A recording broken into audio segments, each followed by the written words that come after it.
Dans notre dernière enquête alimentation, nous avons analysé la composition et les emballages de 150 plats cuisinés frais et surgelés. On a aussi, lorsque c'était possible, comparé leurs versions présentes sur le marché en 2020. Le premier constat qu'on a pu faire, c'est que le Nutri-Score est désormais plus affiché sur les emballages. On avait 37% de plats qui affichaient le Nutri-Score en 2020.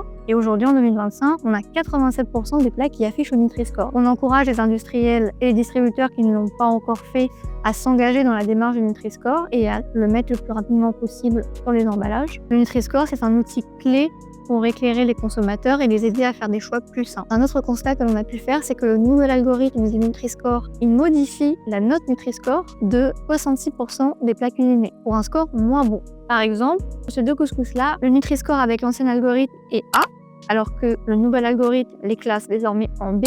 Et pour ce produit-là, l'ancien Nutri-Score était B, alors que le nouvel algorithme le classe en C. En effet, ce produit-là, il est plus gras et plus salé que les deux autres qui ont un meilleur Nutri-Score. Globalement, toutes recettes confondues, la majorité des produits sont classés C. On a 69% des plats cuisinés qui ont une note de C. Donc ça laisse une marge de manœuvre aux industriels pour justement améliorer la note du Nutri-Score. Donc on encourage les industriels à diminuer les quantités de sel et de matières grasses pour justement améliorer la qualité de l'offre alimentaire des plats cuisinés frais et surgelés.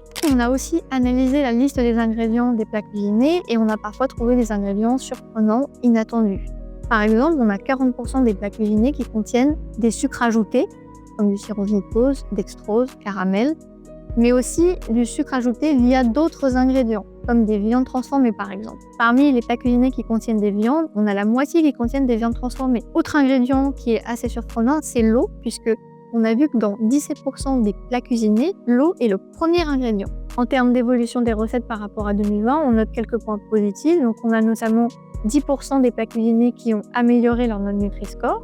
Et on a également un usage en baisse des additifs et des arômes.